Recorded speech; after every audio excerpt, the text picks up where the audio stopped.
따라해 보시겠습니다. 하늘에 계신 우리 아버지여.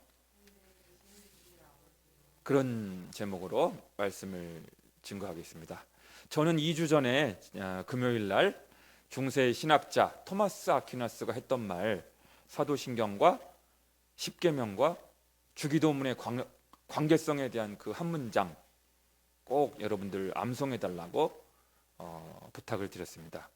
한번 다시 복습해 볼까요? 사도신경은 우리가 믿어야 할 내용이고, 십계명은 우리가 순종해야 할 내용이며, 주기도문은 우리가 갈망해야 할 내용입니다. 생각나시죠?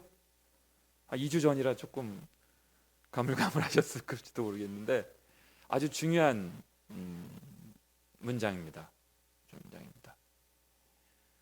그래서 사실은 사도신경 공부하고 십계명 공부하고 제일 나중에 주기도문 이렇게 순서대로 하면 참 좋은데 꼭 그러는 또 법칙도 없는 거니까 주기도문을 먼저 이렇게 다루게 되었습니다. 여러분과 저의 갈망, 여러분과 저의 기도가 주기도문이라는 필터를 통과하여 하나님 앞에서 순전하게 들어질 수 있기를 주님의 이름으로 간절히 축원합니다. 오늘은 예수님께서 가르쳐 주신 기도의 첫 호칭, 첫 호명에 해당하는 마태복음 6장 9절 하늘에 계신 우리 아버지여, 이 한 구절로 은혜를 나누고자 합니다. 첫 번째로요, 한번 따라해보겠습니다. 하나님은 하늘에 계신 분이십니다. 하나님은 어디에 계신 분이시라고요? 하늘에 계시다. 여러분, 하늘을 영어로 스카이라고도 하고 헤븐이라고도 합니다.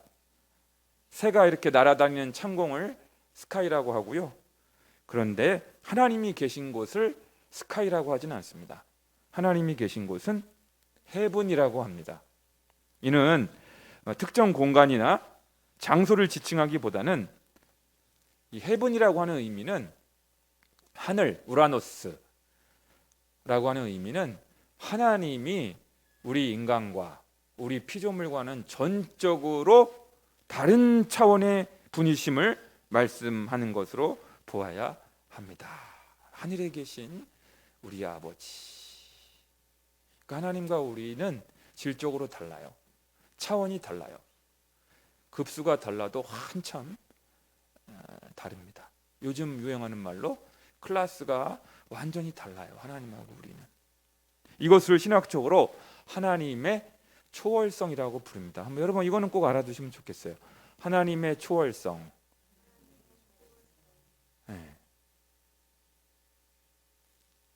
하나님이 초월자가 되신다는 것입니다. 초월자란 어떤 한도나 표준을 뛰어넘는 현실 세계의 밖이나 그 위에 존재하는 신을 가리키는 표현입니다. 초월자다. 하나님은 초월자다. 단적으로 우리 인간은 육신을 입고 있지만 하나님은 육신을 입고 계시는 존재가 아니라 영이시니, 하나님은 영이시니, 요한복음 4장 24절에 완전히 달라요. 그럴 수밖에 없는 것이 하나님은 창조주이시고 우리는 피조물이기 때문에 본질적으로 차원이 다를 수밖에 없습니다. 뱁새가 어찌 황새의 깊은 뜻을 알 수가 있겠습니까? 그래서 하나님은 하늘에 계신 분이시기 때문에 땅에 사는 우리는 그분을 경외할 수밖에 없는 것입니다. 외경심을 가져야 합니다. 두려워해야 합니다. 하나님 앞에 섰을 때 두렵고 떨리는 마음을 가지는 것이 맞습니다. 납작 엎드릴 수밖에 없습니다. 이러한 사실을 실제로 경험한 사람이 누구냐면 구약에 나오는 예언자 이사야입니다. 이사야는 원래 남유다의 우시야 왕 밑에서 일하던 서기관이었습니다. 그런데 자기가 모시던 우시야 왕이 죽던 해에 하나님의 현현을, 하나님의 현존을, 하나님의 임재를 체험하게 되었습니다. 이사야 6장 1절에서 5절을 제가 읽어드리겠습니다. 우시야 왕이 죽던 해에 내가 본즉 주께서 높이 들린 보좌에 앉으셨는데 그의 옷자락은 성전에 가득하였고 스랍들이 모시고 섰는데 각기 6날개가 있어 그 둘로는 자기 얼굴을 가리었고 그 둘로는 자기의 발을 가리었고 그 둘로는 날며 서로 불러 이르되 거룩하다 거룩하다 거룩하다 만군의 여호와여 그의 영광이 온 땅에 충만하도다 하더라. 이같이 화답하는 자의 소리로 말미암아 문지방의 터가 요동하며 성전의 연기가 충만하더라. 그때 내가 말하되 화로다 나여 망하게 되었도다.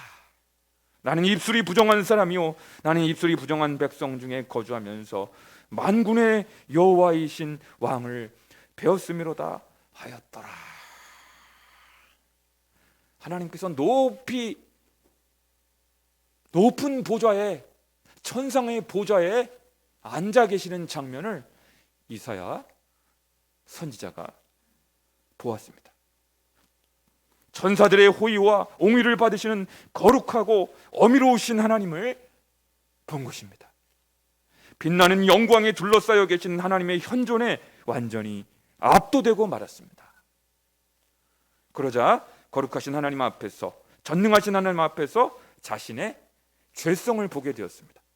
자신이 입술이 부정한 사람임을 알게 되었습니다.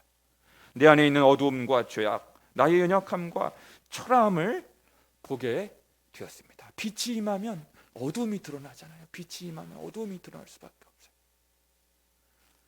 그러므로 우리가 하나님을 안다면 우리는 그분 앞에 엎드리지 않을 수 없습니다. 예배하지 않을 수 없습니다. 내 안에 도사리고 있는 죄의 문제 때문에 그분의 긍휼과 자비를 구하지 않을 수 없습니다. 하나님의 거룩성 때문에 그렇습니다. 하나님의 거룩성 때문에. 그러므로 존 칼빈이 기독교 강요에서 경건을 이렇게 정의한 것은 매우 적절하다고 할 수 있습니다. 제가 우리 열린광성교회 성도님들은 꼭 칼빈이 기독교 강요에서 경건을 정의했던 거 꼭 알아달라고 외우자고 제가 말씀드렸잖아요. 경건이란, 그렇죠. 시작. 경건이란, 시작. 하나님을 두려워하는 마음과 하나님을 사랑하는 마음이 결합된 상태입니다. 그게 경건이에요. 뭐가 먼저 나옵니까, 여러분? 하나님을 사랑하는 마음이 먼저 나와요? 하나님을 두려워하는 마음이 먼저 나와요? 두려워하는 마음이 먼저 나온다는 사실을 여러분 주목하셔야 돼요. 하나님을 두려워하는 마음을 먼저 배우는 것이 경건이에요. 하나님을 두려워할 줄 아는 것, 하나님 앞에서 옷깃을 여밀 줄 아는 것, 하나님 앞에서 자기를 삼가 근신하는 것을 배우는 것, 그것이 경건이고 신앙입니다. 그러므로 우리는 하나님을 만만하게 여긴다든지 만홀히 여긴다든지 그분의 이름을 망령되이 부른다든지 절대 그럴 수가 없습니다. 그래서도 안 됩니다.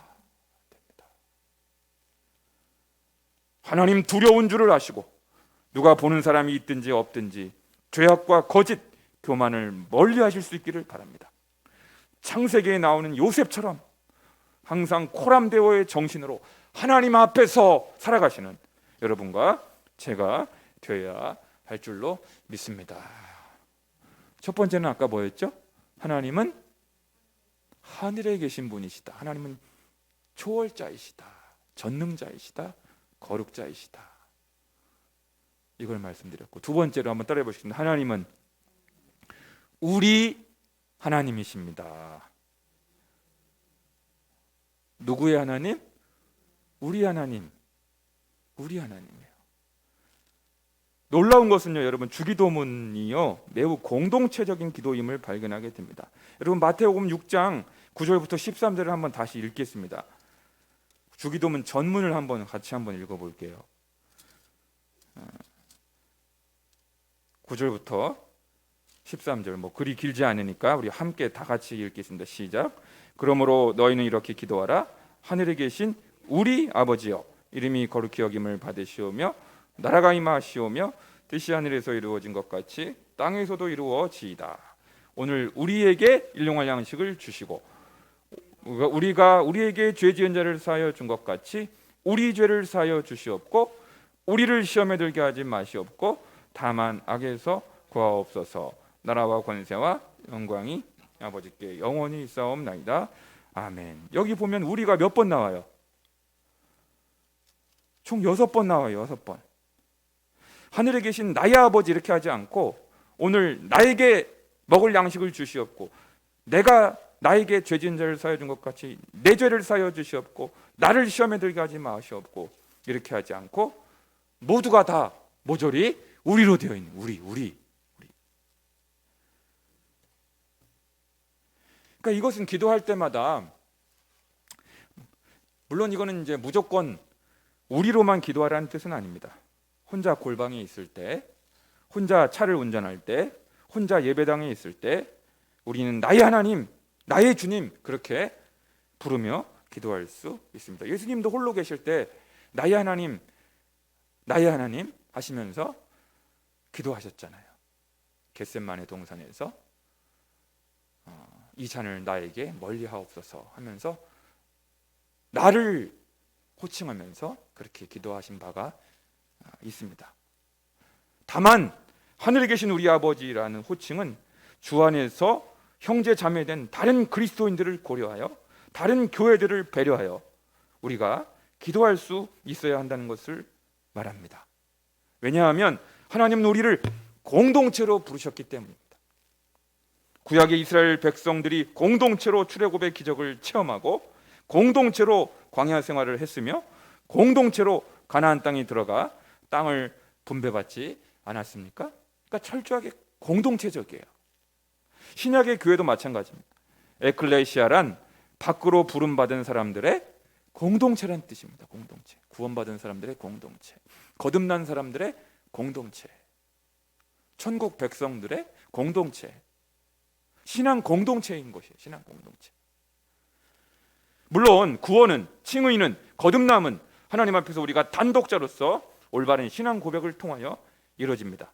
그러나 구원받은 그 순간부터 우리는 공동체에 속하게 됨을 알아야 합니다. 요한복음 1장 12, 13절 우리가 영접 기도할 때 여러분 처음 불신자들에게 복음을 전하고 사형리를 전하고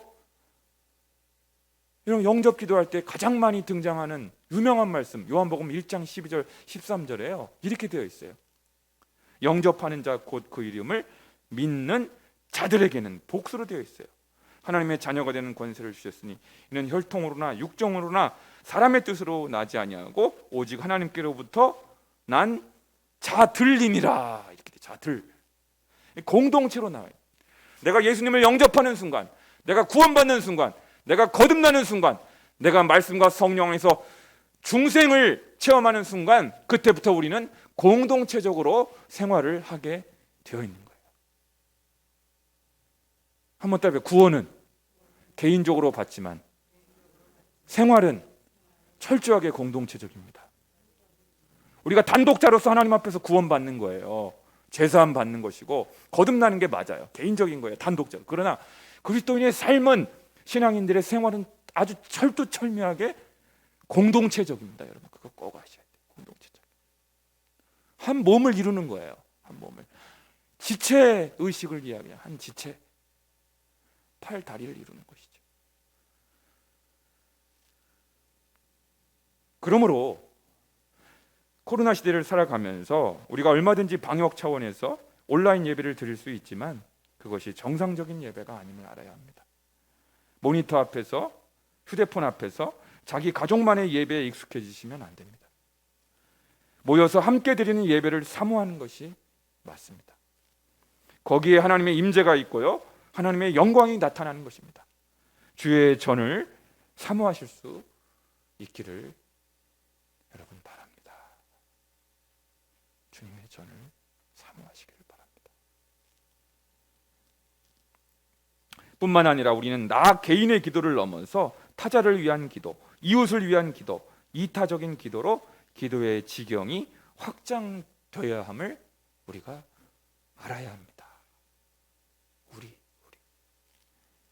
왜냐하면 하나님은 나의 하나님이실 뿐만 아니라 너의 하나님, 형제 자매의 하나님도 되시기 때문에 공경에 처한 다른 그리스도인들을 위한 기도가 필요한 거예요. 필요한 거예요. 그러니까 우리가 다다음 시간에 배우겠지만 내가 먹을 양식을 주옵시고라고 하잖아요.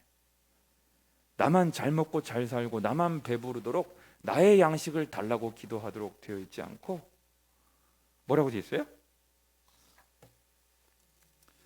우리에게 일용할 양식을 주시옵고라고 기도하는 순간 아이고 요새 우리 김 집사님네 쌀독에 쌀이 떨어졌는데 아이고 쌀 좀 갖다 줘야 되겠다, 이 생각이 나는 거예요. 그렇게 기도하는 순간 공동체니까.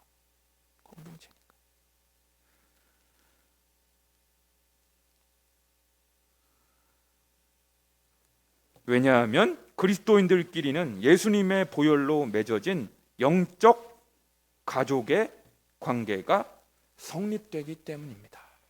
영적 가족, 하나님의 권속, 하나님의 가족이기에 경제적으로 어려운 처지에 있거나 병들어 있거나 홀로 방치되어 외로워하는 이들을 보살펴야 할 의무가 우리에게 발생하기 때문입니다. 그러니까 우리가 주기도문으로 기도하잖아요. 주기도문으로 기도하는 버릇을, 습관을 가지게 되면 나도 모르게 주변 사람들을 돌아보게 되는 거예요. 나만 잘 먹고 잘 살면 되는 게 아니로구나 하면서 어려운 지체들을 이제 돌아보게 되는 거죠. 자연스럽게. 우리니까. 우리 모두 이기적인 그리스도인이 되지 않도록, 자기 중심적인 그리스도인이 되지 않도록 주변을 둘러보고 주위를 살필 줄 아는 그리스도인들이 되실 수 있기를 주님의 이름으로 간절히 축원합니다. 첫 번째는 뭐였죠? 하나님은 하늘에 계신 분이십니다. 두 번째는 하나님은 우리 하나님이십니다. 세 번째로 따라해 볼까요? 하나님은 아빠가 되십니다. 시작. 여러분, 우리 하나님이 어떤 분이신지요? 마태복음 6장에만 참으로 놀라운 말씀이 3곳 나옵니다. 마태복음 6장을 한번 보실래요, 여러분? 우리 가정에 계신 우리 지체들도 마태복음 6장 8절을 한번 읽어주세요. 6장 8절 시작. 그러므로 그들을 본받지 말라. 구하기 전에 너희에게 있어야 할 것을 하나님 너희 아버지께서 아시느니라. 26절 시작. 공중의 새를 보라. 심지도 않고 거두지도 않고 창고에 모아들이지도 아니하되 너희 하늘 아버지께서 기르시나니 너희는 이것들보다 귀하지 아니하냐. 32절 시작. 이는 다 이방인들이 구하는 것이라 너희 하늘 아버지께서 이 모든 것이 너희에게 있어야 할 줄을 아시느니라. 할렐루야. 하나님이 아파테르, 아빠, 아버지가 되어주신다. 천지 만물을 창조하신 그 하나님이 여러분과 저의 아버지가 되어주신다. 아빠가 되어주신다. 여러분, 참으로 놀라운 말씀이 아닙니까? 게임 끝이에요, 여러분. 게임 끝. 설교 끝입니다. 더 이상 설교할 거리가 없어요.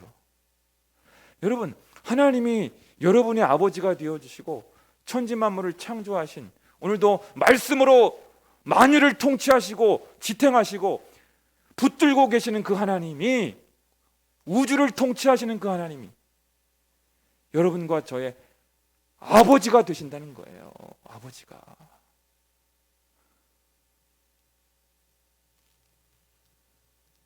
얼마나 감격스러운 복음입니까, 여러분? 여러분, 이보다 더 감격스러운 복된 소식이 있으면 한번 저한테 말해보세요. 성경 내용 중에서 창세기부터 계시록까지 하나님이 나의 아빠, 아버지가 되어주신다. 나를 책임져 주신다. 나의 전 인생을 송두리째 책임져 주시고 붙잡아 주시고 인도해 주시고 먹여 주시고 입혀 주시고 마시게 해 주시고 해주겠다. 창고에 쟁여두지 않아도 괜찮다. 왜? 그때 하나님께서 때를 돕는 은혜를 베풀어 주시니까. 할렐루야. 이렇게 놀라운 복음을 지금 선포하는데도 여러분의 심령이 뜨거워지지 않는다면, 황홀해지지 않는다면, 힘들어한 상태로 복음을 듣는다면 조금 문제가 있을지도 몰라요. 여러분, 이것만큼 우리를 흥분케 하고 우리를 가슴 설레게 하고 우리의 심령을 황홀하게 하는 진리가 또 어디 있어요? 그거면 되잖아요. 그거면 되잖아요.